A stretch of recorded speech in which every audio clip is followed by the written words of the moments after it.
Hello everybody and welcome to Livestream, College Livestream 7, one of many Livestream sessions that we've got as part of the Oxford University Virtual Open Days.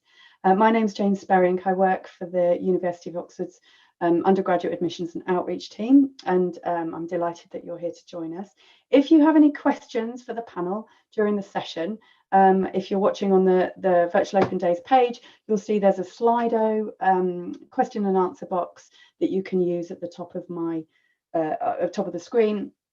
Please do feel free to ask questions. My lovely colleague James is in the background sending those questions over to us for the panel, but we'll get started. So I'll start by asking the panel to introduce themselves. Juliana, can we start with you, please? Sure. Hi, my name is Juliana and I'm the admissions officer at Oriel College. And Sarah? Yes, hello, I'm Sarah. I'm the Access Officer at Mansfield, and before that I was a student there and I did history. And Donna? Hi, my name is Donna. I'm a first year biochemist at Somerville and I'm the Student Access and Admissions Officer. And lastly, Laura. Hi everyone, I've just finished my second year at Christchurch and I study English and French. Yeah. Lovely, thank you guys, and thank you so much for joining us.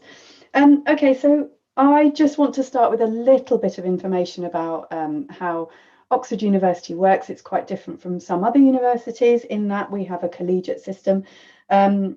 So there's no central campus at Oxford, because there's lots of people asking us, is the campus open to visit? Well, the campus is the city of Oxford, which we don't own. But we own quite a fair part of it. And so there's colleges that are across the city that make up the university. So there's 30 colleges. And really the colleges are the heart of the kind of academia and the pastoral home for the students.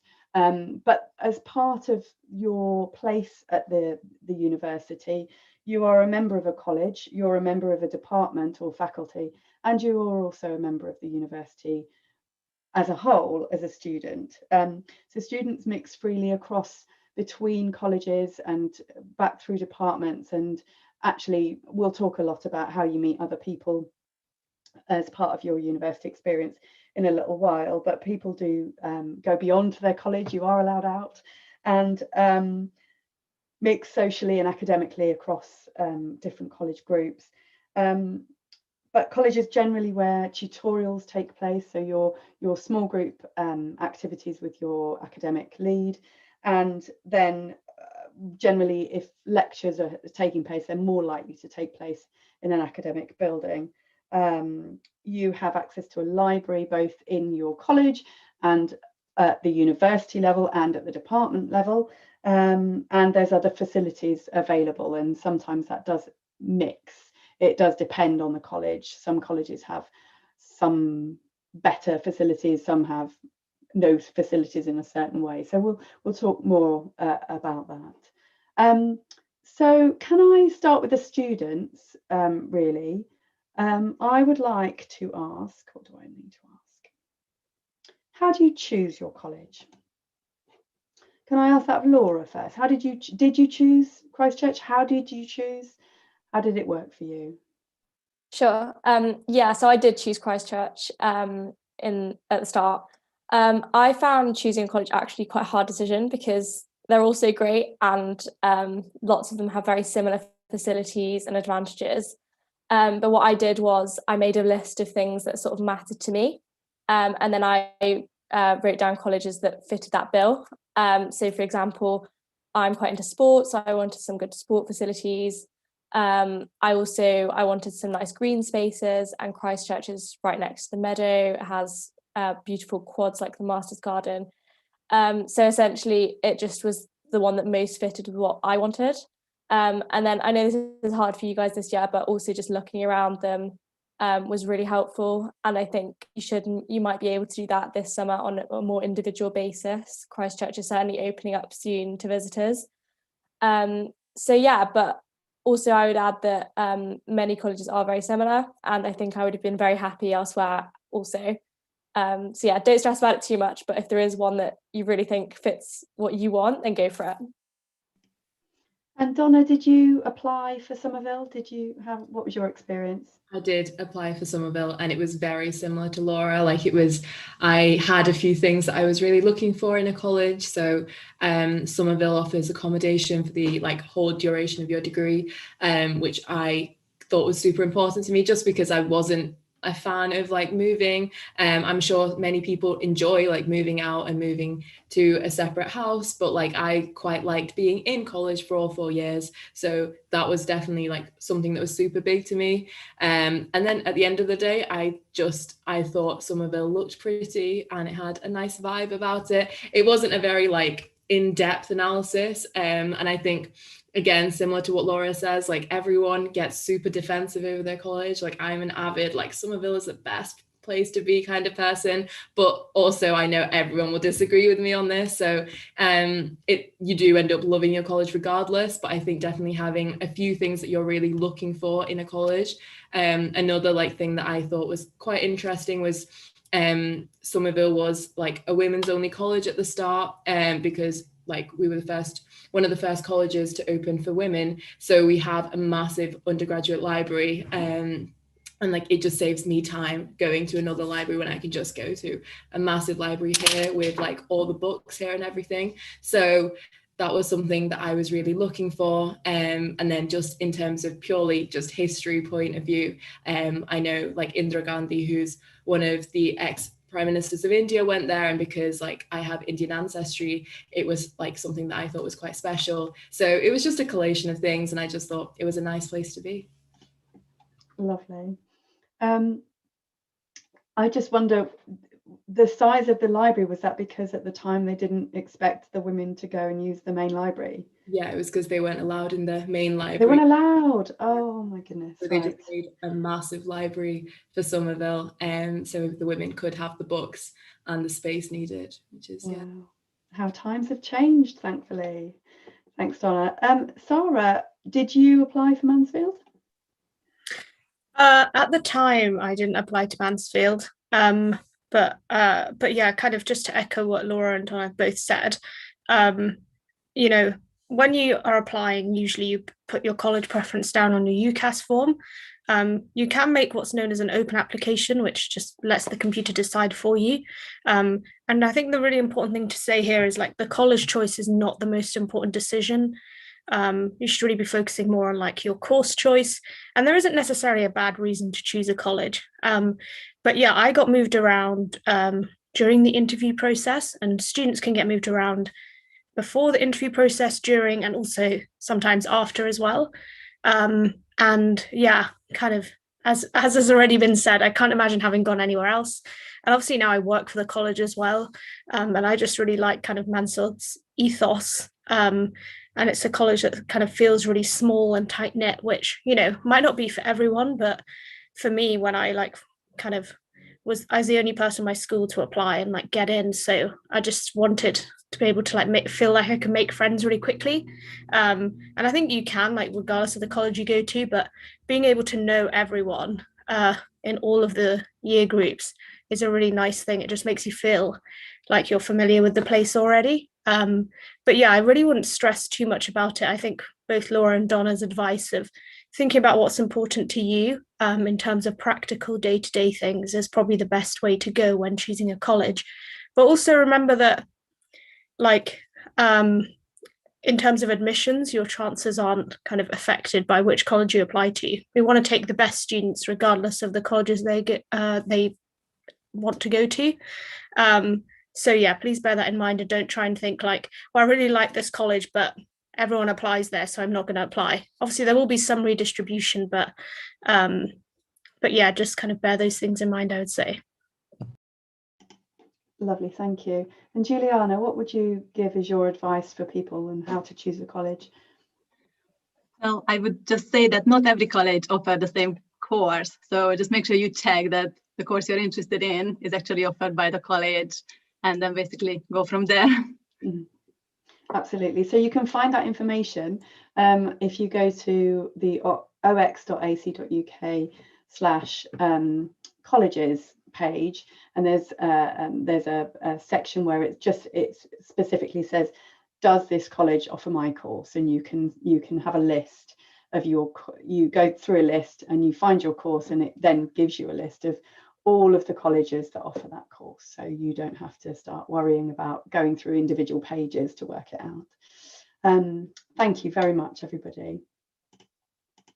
Right, so we'll start with societies and social life. I'll just see if we've got any questions that are related to that. Yeah, so we've got a question here that says, what is Freshers Week? Is it easy to make new friends? That's another question. Let's have a look, see. Sorry, making this. And I've heard you can walk a college dog. Is that true? Does anybody want to chip in with any of those? Laura, you go ahead. I'll go for the dog question. Yes, you can walk a college dog at Christchurch because we have one. She's called Layla. She's a cockapoo and she's adorable. So yeah, we can walk Layla through the meadows or wherever, which is really fun to do with friends, just to relax and things. How about Freshers Week? I don't know what years you guys are in. Has anybody done a real Freshers Week? Yeah, I did it last year. If you want me to take that one. Yeah, sure. Go ahead. Yeah, so in a normal year, Freshers Week is the week before term starts as a first year, and you get to go to lots of events that college will put on, and the uni. Christchurch put on sport tasters, things like that, and then also Freshers Fair. Loads of societies and see which ones you might be interested in joining, and clubs, and then yeah. Before you start term, just to sort of settle in before work actually begins. So yeah. We caught most of that. That your Wi-Fi is going a bit fuzzy. But Donna, do you have any experiences of Freshers Week that you'd like to share? So I was a COVID fresher, so I don't know like what a normal freshers would look like, but for us, like it was a lot of there was some virtual things, there were some in-person things as well, but it was very like household based, like you go with your household. We had like movie nights outside, it was quite cute, and like we had silent bops, like that kind of bops, which are like parties, and there was a lot of household and bubble wise socializing, if you will. Probably not a normal freshers, but it was quite nice and very wholesome because it still gave you the chance to like get to know people on like a very deep level, and then like by the end of Freshers Week I had found like friends already, like very, very close friends, which is really nice. So yeah, not the normal Freshers Week, but you know, it is what it is. And Sarah, yeah, I was going to say, I jump in on the like making friends and Freshers Week stuff. I think the collegiate system is a really kind of good system in terms of making sure that you're around people, and it makes it a lot easier to make friends in kind of a number of ways. Like first and foremost, the college put on lots of events throughout the week and also throughout the year. So I know at other universities, Freshers Week is kind of a really, really big deal, and it's like all the events happen in that week, and then the rest of the year there's nothing. Whereas every college will have like entertainment reps who'll put on things throughout term. So it's not as if you have just one opportunity to make friends. But because the college is your home and it's kind of like where you live, where you eat, where you socialize, you'll always be bumping into people as well. So kind of going to the dining hall is a really good opportunity to just like have a chat with some people, make friends. At Mansfield, we have a cafe / bar called The Crypt. And during the day, it's like a great place to go and kind of have a chat, have a coffee, some cake. And you'll always find someone to talk to. And I think because, again, Mansfield's quite small, you always like bump into people and it makes it really easy to make friends. And then obviously you can join clubs and societies or other kinds of things to meet people who are like you. So kind of within the university, we have lots of societies like the LGBTQ Society, the Afro-Caribbean Society, ACS, First Generation, whatever it is that you're interested in, or if you want to find people who have like a similar heritage to you or a similar identity, there will be people here. Like, you have to remember, I think there's something like over 22,000 students. So you will find people who are like you and who like to do similar things. So it's quite nice that you already have like an inbuilt group within your college and within your subject, but also you have the wider university as well, if you kind of would like to expand into that as well. Lovely. Juliana, do you have anything to add? Yeah, maybe I should just say that as a fresher, when you come to Oxford for the first time, you will be assigned a sort of college parent. So it's normally a second year student studying the same subject as you. So, they can show you around in college, show you the department where you need to go and, introduce you to different students, different friends. So, it's quite easy to make friends because you have this sort of college family to look after you from basically day one. Lovely, thank you. Yeah, that's a really good point. It's come up a lot during the last few days. A lot of the student ambassador talks have been trying to explain the kind of college family system, which sounds a bit weird when you hear it for the first time, but it sort of makes sense. Actually, Laura and Donna, have you got any experience you want to share about your family? Yeah, so I thought it was such a weird concept, I'm not going to lie. Like, I was trying to explain this to my friends back at home, and I was like, so I have college parents, and they didn't really get it, but essentially you have parents who are second years, and then you have college siblings who are like in your year. And I thought that was really nice, because I remember like before coming, I had like chatted to my college sister quite a bit, and like we got to be like quite nice friends. So I knew like coming in, at least I had one friend, which I came from a school with like no applicants to Oxford or Cambridge, so I didn't know anybody before coming here, and I thought that was really daunting. But having this system of college families meant that I had at least one person I could be like, hey, can we go out? Can we, get a coffee, whatever? And then coming here, it made it like so much easier, because in like first week, our college parents took us out for dinner and they paid for dinner, so it was really lovely. Also, just knowing, like, back to the point of, is making friends easy, just knowing the fact that everyone's in the same boat as you. I thought, like, in the first 2 days I was like, oh, how am I going to make friends, that kind of thing. And by the end of the week, it was absolutely fine. Like, knowing that people are in the same boat as you and people actively do want to make friends, I think is the most important point. Like, you're not going into somewhere where there's already established friendship groups. You're going in somewhere where people genuinely want to be your friend. So you putting yourself out there, making friendships, is what other people want. Like, other people want that as well. So I think that's really comforting. Yeah, I think for me, I've also really enjoyed getting to know my college family, and that's something that doesn't just stop in Freshers Week. I still ask my college mum for advice now on my subject and year abroads, things like that.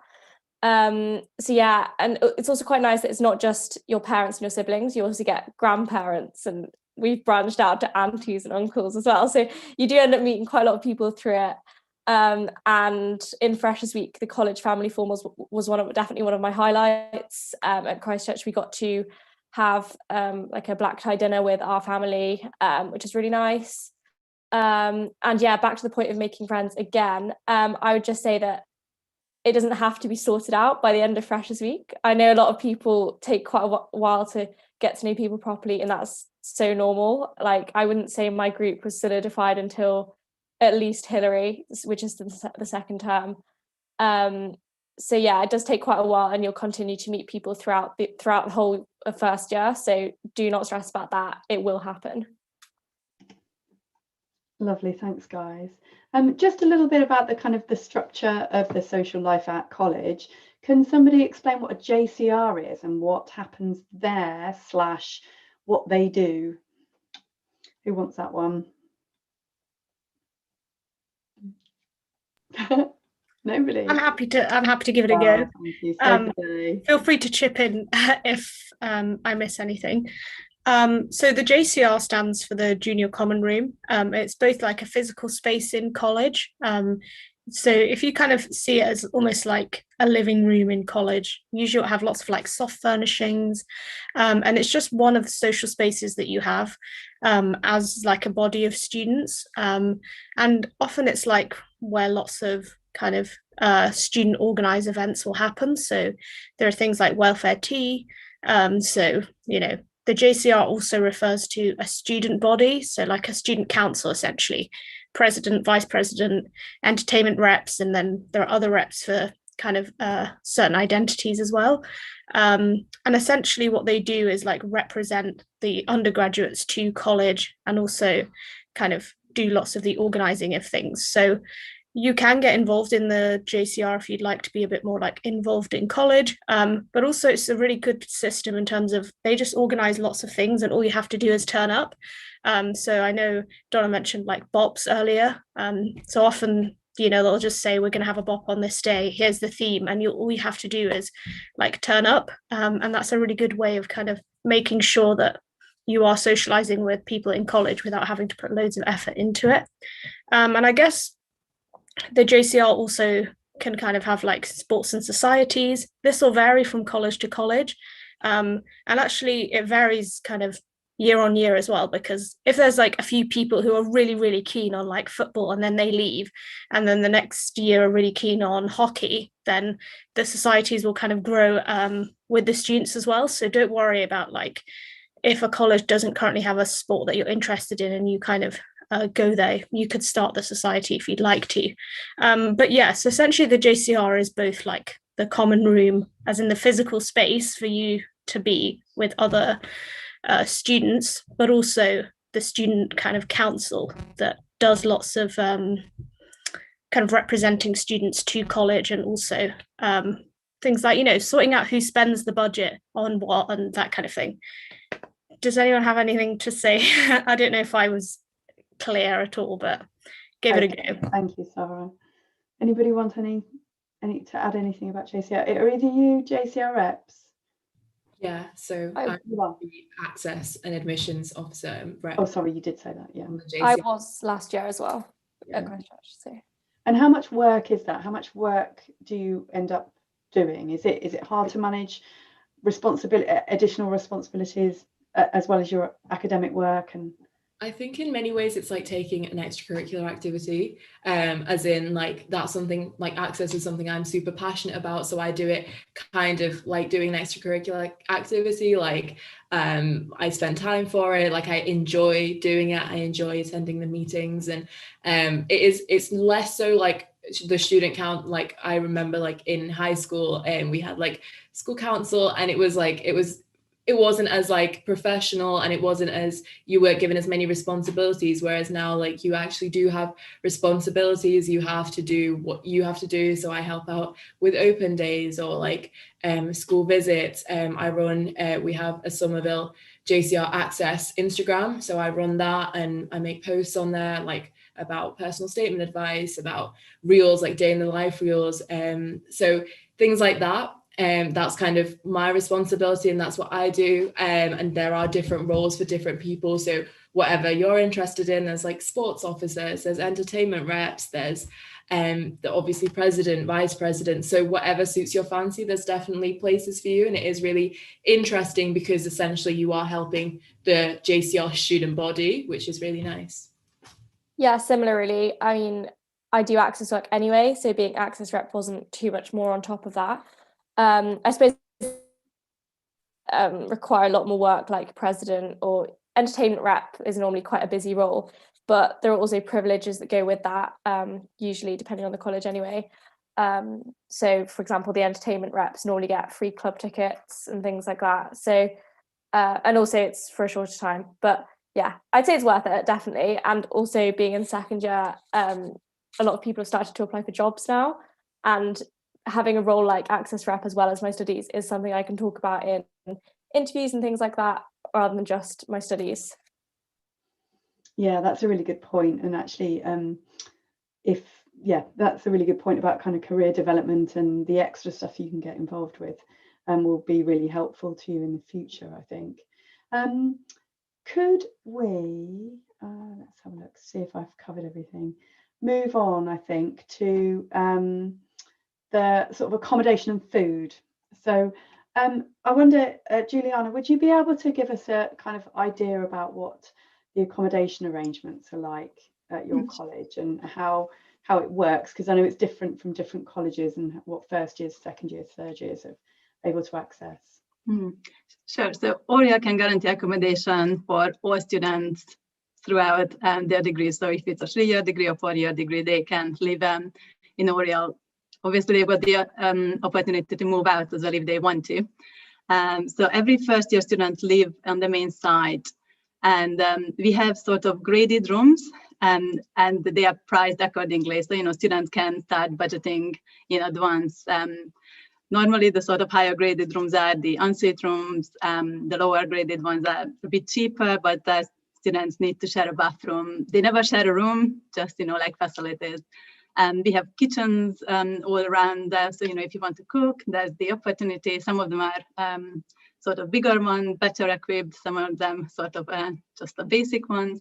But, you know, we have a lot of things to do. And we also have a sort of annex building about 10-15 minutes walk from Oriel, which is still not far from the city center. And that's where students normally live in their 3rd and 4th year if they choose to live in college accommodation. Lovely, thank you. Sarah, is it similar at Mansfield? Yeah, it's fairly similar. So at Mansfield, you also get accommodation for all 3 or 4 years of your degree. Most of our freshers live in one of the 2 ensuite kind of blocks in college. And usually the nice thing about that as well is that those 2 blocks are pretty much always exclusively freshers. So that's also really good for socializing. We have about, I think it's like 10 kitchens as well on the college site, which anyone can use regardless of where you live. So it gives you some flexibility. And then we also have an off-site accommodation as well. And there, usually you can kind of share kitchens and facilities with less people. So lots of our second years tend to live out, and it gives you an opportunity to explore a different part of Oxford, which is nice. And kind of the way that it works at Mansfield is that all the rooms are exactly the same price. So it just works on a random ballot. How high or how low you are depends on when you get to choose. And then the next year it gets flipped. So in my second year, I was the last person, like 142 or something. So I got the last pick of rooms. I did still get a really, really nice room. Like it was a bit smaller, but you know, still kind of had quite a lot of space, lived with all my friends, which was nice. And then in 3rd year, that meant I got first pick of all the rooms. So it's quite a good way of balancing those things out. And in terms of food, which, you know, is the most important thing, most of the students do eat in hall. And Mansfield's known for having really good food, particularly like vegan and vegetarian food.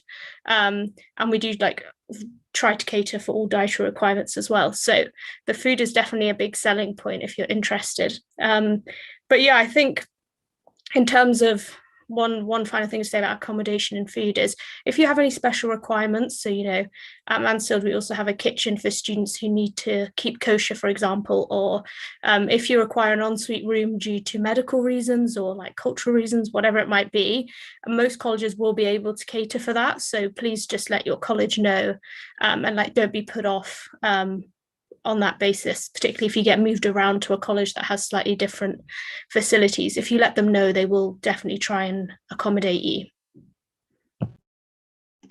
And most colleges are in a position to be able to do that for the most part. They will do their absolute best. Laura and Donna, do you have anything else you'd like to add? Yeah, I'll go Somerville. So we have on-site accommodation for however long your degree is, if it's 3 years, 4 years, whatever. There is on-site accommodation available. All like accommodation is the same price, except en suites, which is slightly higher. I think I quite like it. So then that doesn't create any disparity between who you live with. So I'm a fan of that. In first year, everyone, well, all freshers are together. Essentially, there's 2 or 3 buildings full of freshers, and that's just complete random allocation. And then it's the balloting system, as described. You just get ranked. You just have to hope for the best and pick a good room, and then it gets reversed in the next year, which is nice. So first year, your rooms might not be the best rooms out there, but then by second year, like it gradually does get better, and then you end up getting better and better rooms, which is quite nice. Like you can always look forward to it. But no, like the rooms are very nice, and there's kitchens, different, like there is kitchen facilities for everybody. Some are like better than others. Again, like you can pick your room accordingly. If you want a great kitchen, then that can be your priority. If you want a better room, that can be your priority. I know some of my friends who constantly cook all the time. I'm somebody who quite likes cooking, and I go for whole food when like I just can't be bothered. So normally 2 or 3 times a week, or if like I have an essay crisis and I'm like, pasta takes too long, let me just run to Hull and get something. It's always essay crisis when I'm like, whole food, yeah, pesto pasta doesn't take long, but whole food is faster. So yeah, so that's kind of the way I do it. And then it's quite nice having everybody here. I know in 3rd and 4th year people try and people normally go for flats, which is essentially 2 people living. They don't live in the same room. They both have separate rooms, but then they have a living room and a kitchen and a bathroom between them, which is very, very nice. Again, it comes as the same price as your first year room. So it works out, and then you end up having just a very nice time. And it's quite out of the way if you want to be a little bit out of the way in 3rd and 4th year. Lovely, thank you. Laura, do you have anything you'd like to add? Yeah, I'd say Christchurch accommodation works probably most similarly to Mansfield. All the rooms the same price, accommodation for all years of your degree. There is a random ballot. We're in the process of redesigning it at the moment. At the moment, it is random and you don't get flipped, but I would qualify that with there's quite a lot of chances to be pulled up even if you are at the bottom. So Donna was just describing the flats. We have a similar system called PECSETs, and it's basically where you have a shared living room and 2 bedrooms and you share with a friend, and that if that your friend is higher than you on the ballot, then they can pull you up the ballot. So even if you're on the bottom, you may get a very nice room. So yeah, freshers also live in 2 quite distinct blocks that are mainly just for freshers, and we also have some offsite accommodation, which gives you the chance to live a bit more independently and have a bit more of a traditional university experience, cooking and everything, because there aren't actually kitchens in Christchurch, because most students, we have tea points with a kettle and a microwave and a toaster, but most students just actually means it's subsidized, because yeah, you're getting dinner for the whole of term. So yeah, it's a really good system. I like it, and the rooms are lovely. Great, thank you very much. Just have a look, see if there's anything else that's regarding kind of accommodation and food. Jane, I just wanted to say as well that actually, I guess this applies for all the colleges, but at Oxford, the colleges do subsidise food and housing, so it's actually much cheaper, or it can be much cheaper to go to somewhere like Oxford than it is to go to other universities, particularly if you're renting privately. And that's kind of both because of the fact that they subsidise housing, but also if you're living in college accommodation, you usually only pay for the time that you're there. And the Oxford terms are incredibly short. They're about 8 weeks long. So you're only in Oxford for like 6 months. So if you live in college accommodation, you'd only pay that. Whereas if you were kind of renting privately, you might have to get like a 12-month lease, which would mean that your room might be empty and you'd still be paying for it. So in terms of kind of the finance side of accommodation, all the colleges have a kind of way of ensuring that the prices are kept fairly affordable. And obviously, if you need any financial help, you can also kind of get some directly from your college. Side of that system is, sorry, do you want to go? Sorry, Laura, go ahead. I was going to say the flip side of that system is you have to move. It can be really annoying. However, Christchurch, I'm sure a lot of colleges do this, but Christchurch provides over the, and you can also there's opportunity to stay in the vacation as well if you need to. I think that was, sorry, we missed you. I think you were saying that there's storage available for yeah, between sorry. terms. Is that right? No, it's okay, don't worry. I was just going to say, actually, if anybody is worried, if they're an independent student, a care leaver, estranged, there is provision available for 365 accommodation through Oxford, and that is something that we do offer. So just please be reassured that that is something that we would support you with, either through the college or if you choose to look at external accommodation. Right, I've just lost my list. There it is. So can students live at home while studying at Oxford? Juliana, I wonder if you've got a view on that. Well, it depends where they live, because it's a requirement that you need to be in Oxford during the term, just because, you know, the term is so busy, you have so much to do. This is where the libraries are. So it is a requirement normally you have to live in Oxford. Obviously, if you are from Oxford and your family lives in Oxford, then I think that could be a possibility. But yeah, because of this reason, there is this requirement that you need to live in Oxford to attend lectures and tutorials. Thank you. And I think is it 25 miles as the crow flies from Carfax? Is that how it's worked out? Yes. The Oxford way of working something out. From Carfax Tower, there's a tower on the high street in Oxford, and that's seen as the central point. Lovely. I think we'll move on to kind of conversations about more diversity and well-being. We've talked about making friends, and I wonder if you guys could just give an outline in terms of the college support systems available, in terms of picking up a student when they are struggling, or how that works. Is there a system in place to pick up somebody that's struggling and offering to provide additional support for those who need it, for maybe for mental health, for diversity, for disability reasons? Yeah, I'm happy to give it a shot. Basically, the way it works in Somerville, and I'm sure in many other colleges, is there is some like welfare on a student level, on a college level, and then on a university level. I quite like this like 3-tier system because it allows you to like self-assess and see how much support and help you need, and then you can reach out, rather than like there only being one system, and like because one model doesn't always fit everybody.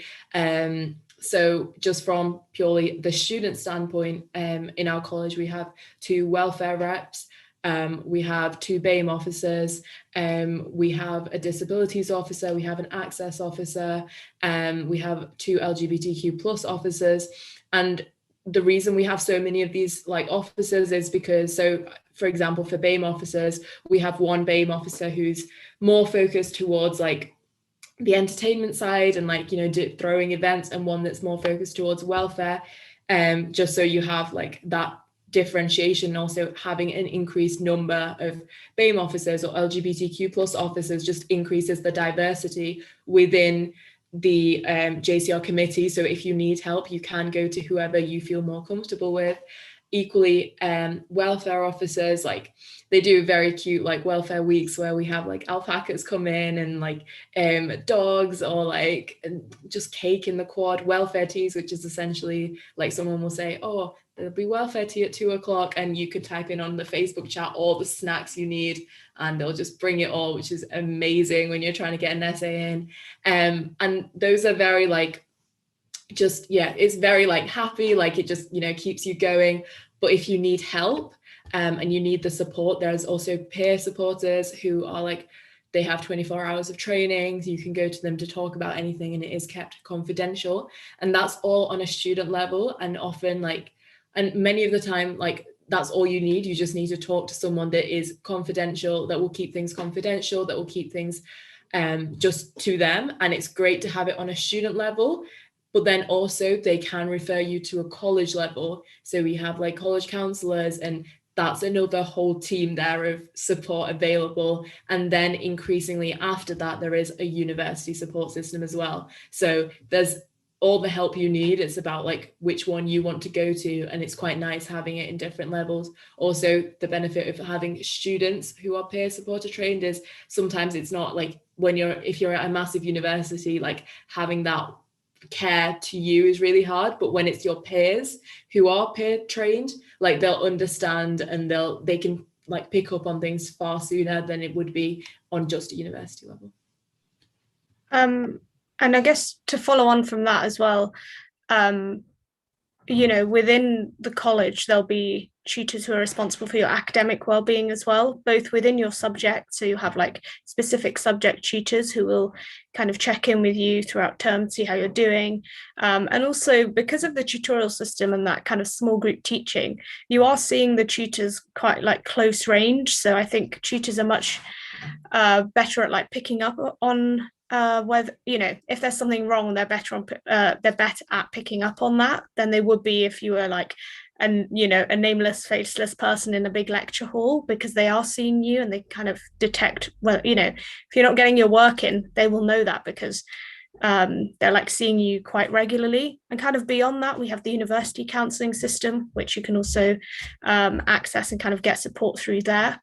And in terms of disability, the university has a central disability advisory service, and most colleges will have a disability coordinator, and you can kind of get the support that you need, whether it's a mental or a physical disability.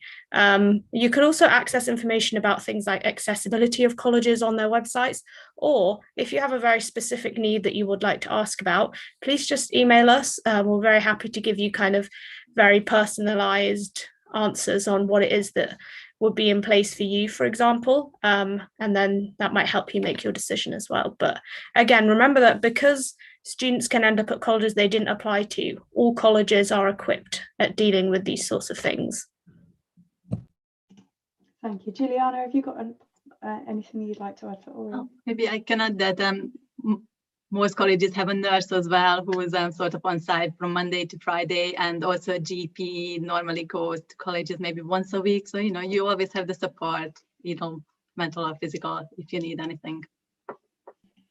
And one thing I would really urge people to do on your UCAS form, and just reassure you really that if you take the opportunity to tick the box that you have additional needs through the UCAS application process, that will never ever be used against you in any kind of admissions process. It won't be something that anybody would look at and say, oh, I don't think we can accommodate this person's needs, or that's not the sort of person we're interested in. It is only to ensure that the needs are taken into account within the admissions process, and then following on from that into the life as a student. And so it would trigger some information that would come out of a university saying, do you need additional support? Let us know what you need, both at admission stage and actually sort of arriving at university. So I would really reassure everybody that ticking that box would never be a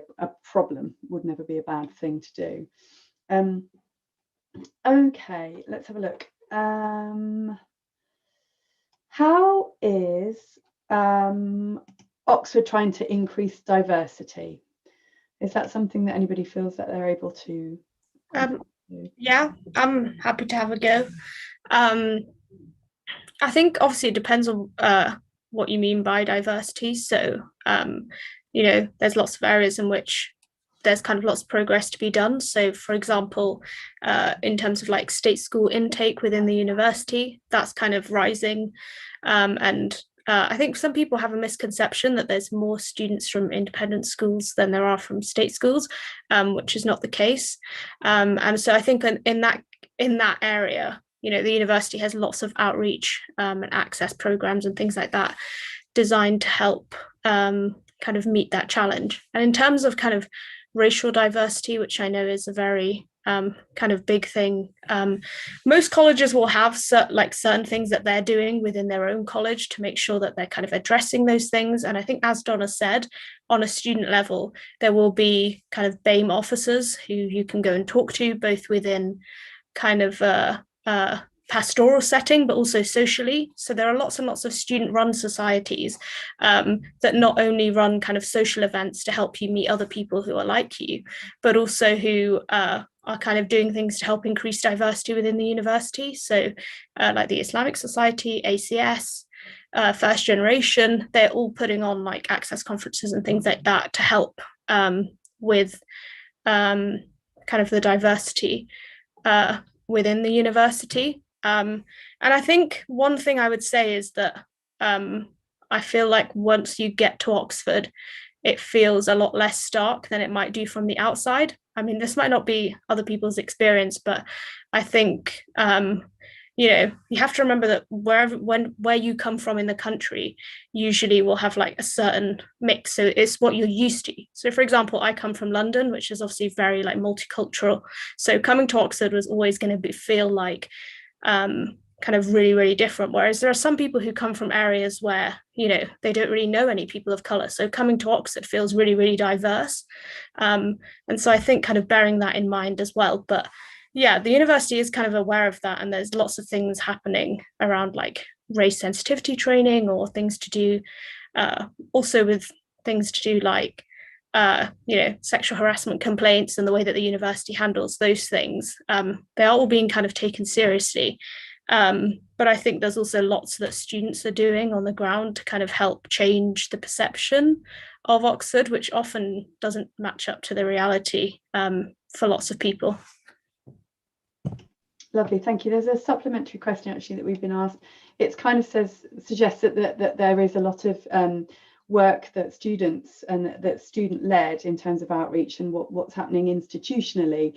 And although we are obviously shining a light today on the work that students are doing, but I would like to assure you that absolutely that the institution is absolutely committed to widening access to Oxford across the board. So if anybody is a teacher or somebody across the UK, you can have a look at the Oxford for UK information. So basically what's happened is we're linking up colleges or college consortia with certain areas of the UK. So you can go onto that map and look up your connected colleges, and those colleges will be offering lots of different access opportunities.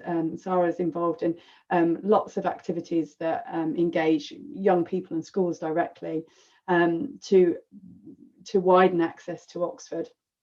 And that's a college level. So we've split the colleges and the university centrally across the UK to make sure that we've got kind of good coverage in terms of that work.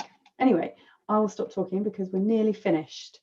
What is my final question for you? It's going to be, what is the Oxford type? What type of person suits Oxford? I think like the question in itself is kind of redundant. There isn't a type. Like there is no one model fits everything. I think just walking into any college, you can see that. Like you can see just walking somewhere and then like you hear like so many accents and you're like, oh, trying to like sift through like the hundreds of accents you hear just in college, the types of people, the different life experiences that people have had. Like I was talking to like my friend who was born in Tanzania, then grew up in like 4 or 5 countries, and like now what comes here, whereas I know like my other friend who has not left the UK ever, and like there's so many different life experiences and different types of people. And I think the only Oxford type there is really is just curiosity and interest for your subject, and that can be shown in different ways. It's not, you know, you don't have to, I'm a biochemist. I know people who have like DNA necklaces and like DNA wallpaper and this, that, and the other. I am not like somebody who does that, but equally you can be, or you can't. And like, you just have to show curiosity for your subject. You just have to be interested in your subject, willing to learn. But other than that, there is no right or wrong person for Oxford. And it's very easy to think that there is from the outside, and like from somebody who has spent a year here, I can definitely say like there isn't, and it's really nice and it is a welcoming community regardless. Yeah, I think you're definitely right. Like the thing that all the students have in common is that they all found a subject that they're really interested in. And I think as well on the other side, like for me, before I came, I remember when my dad was driving me to Oxford, I was like, what if everyone's really weird and like nobody wants to socialize and they're all really boring and like nerdy or whatever? And he was like, well, you know, you got in and you're fairly normal. I don't know, not really normal, but you know, there will be people like you. And so I think if you're someone who's in year 12 found a subject that you really enjoy, think that the course we offer would be interesting to you, and you have the predicted grades, you might as well apply. Like, it's one of your 5 options on UCAS, so you lose absolutely nothing. And actually, even if you don't get an offer, like, the application process can still lead you to kind of gain lots of really useful skills, both for your wherever you end up going to university, but also for your A levels. So I'd really would say it's worth like putting in an application. Don't be put off by thinking like, oh well, will I fit in? Yes, you will. Sorry, Laura, were you going to say something? I think I jumped in a bit. No worries. Yeah, very similar to both of you. Really, I think that's what's so great about Oxford. There are just so many different people that not only will you meet lots of very different people, which is mind-opening, and it can be really good for your personal growth and theirs. So thank you so much. Sorry, Juliana, I'm not going to give you an opportunity because I'm going to have to go. We're going to have to stop the live stream now, but thank you so much for joining us for this, and thank you to our panel. We've been fantastic. If we haven't answered your questions, please do send them over to the general Q&A session or the relevant college or department session today. There's going to be live chat happening all day until 4 o'clock. But thank you very much for joining.